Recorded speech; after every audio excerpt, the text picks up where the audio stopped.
మీ అందరికీ మన రక్షకుడును ప్రభువైన యేసుక్రీస్తు ప్రశస్త ఘనమైన నామమున శుభములు వందనాలు తెలియజేస్తూ ఉన్నాం.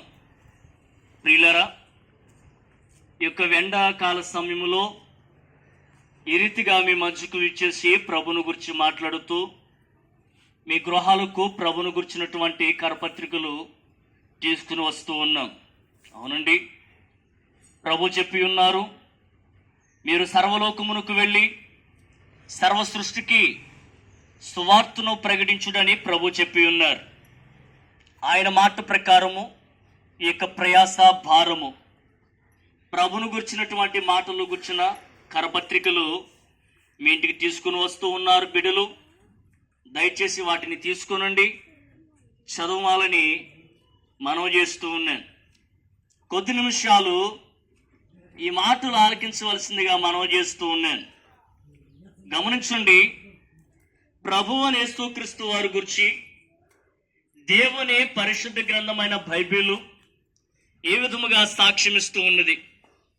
పాపులను రక్షించుటకు క్రీస్తు యేసు లోకమునకు వచ్చిన వాక్యము నమ్మదగినదియు పూర్ణ అంగీకారమునకు యోగ్యమున ఉన్నదని దైవ పరిశుద్ధ గ్రంథమైన బైబిల్ సాక్ష్యమిస్తూ ఉన్నది. అవును ప్రియులరా, ఈ లోకంలో ఎవరు పాపులు అని మనం ఆలోచన చేస్తే ఏ భేదమును లేదు. మనుషులందరూ పాపము చేసి దేవుడు అనుగ్రహించు మహిమను పొందలేకపోతూ ఉన్నారని లేఖనాలు సాక్ష్యమిస్తూ ఉన్నాయి. అవును ప్రియులరా, ప్రతి ఒక్క మానవుడు ఉదయం లేచిన మొదలుకొని రాత్రి నిద్రించే సమయం వరకు అనేక అపరాధాలలోనూ పాపాలలోనూ శాపాలలోనూ పడిపోవచ్చు, మరి పాపిగా మారిపోవచ్చు.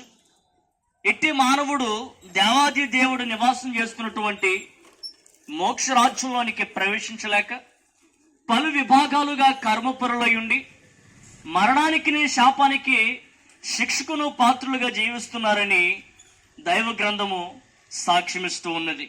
అవును ప్రియులరా, ఇందును బట్టి పాపులను రక్షించుటకు క్రీస్తు యేసు లోకమునకు వచ్చిన వాక్యము నమ్మదగినదియు పూర్ణ అంగీకారమునకు యోగ్యమున ఉన్నదని లేఖనాలు సాక్ష్యమిస్తూ ఉన్నాయి. అవును ప్రియులరా, ప్రభువు యేసుక్రీస్తు వారు అదృశ్య దేవుని యొక్క నిజ స్వరూపమును సర్వ సృష్టికి ఆది సంభూతుడనయ్యుండి ఆయన పరలోక రాజ్యములో ఉండుట విడిచిపెట్టకూడని భాగ్యమని ఎంచుకొనక దాసుని స్వరూపమును ధరించిన వాడే రిక్తునుగా దీనునిగా కన్యక గర్భము గుండా నరవతారిగా ఈ లోకంలోనికి దిగవచ్చి సర్వ మానవాళి పాపాలను శాపాలను పరిహరించట నిమిత్తమై ఆయన అన్యాయపు తీర్పునందున వాడే ఆ యొక్క శిలువలో మరణించారు. అవును ప్రియులారా, ఆయన మరణించి సమాధి చేయబడి తిరిగి సజీవునిగా మృతుల్లోంచి లేచి పరలోక రాజ్యానికి వెళ్ళి ఉన్నారు. ఈ మాటలు వింటున్న ప్రియ సహోదరి సహోదరుడా, దేవుని ప్రజలారా గమనించండి. యేసుక్రీస్తు వారు చెప్పుచూ ఉన్నారు, నేనే మార్గమును సత్యమును జీవమును, నా ద్వారా తప్ప ఎవరును తండ్రి యొద్దకు రాలేరు, నా ద్వారా తప్ప ఎవరును నిత్య జీవాన్ని స్వతంత్రించుకోలేరు, నేనే మార్గమని ప్రభు చెప్పుచూ ఉన్నారు. అవును ప్రియులారా, మన యొక్క వెలుపుచర్ల గ్రామానికి రావటానికి అనేకమైనటువంటి మార్గాలు ఉండవచ్చును, కానీ దేవుని రాజ్యానికి పరలోకానికి మోక్షానికి నేనే మార్గమని ప్రభు స్పష్టంగా చెప్తూ ఉన్నారు. ఈ మాటలు వింటున్న ప్రియ సహోదరి సహోదరుడా, దేవుని ప్రజలారా, ఇట్టి ప్రభువు యేసుక్రీస్తు వారిని ఎందరైతే తమ స్వంత రక్షకునిగా ప్రభువుగా దేవునికి అంగీకరిస్తూ విశ్వసిస్తూ ఉన్నారో వారు ఎట్టి కర్మపరులైనను యేసుక్రీస్తునందలి విమోచనము ద్వారా ఉచితముగా నీతిమంతులుగా తీర్చబడుతూ ఉన్నారు.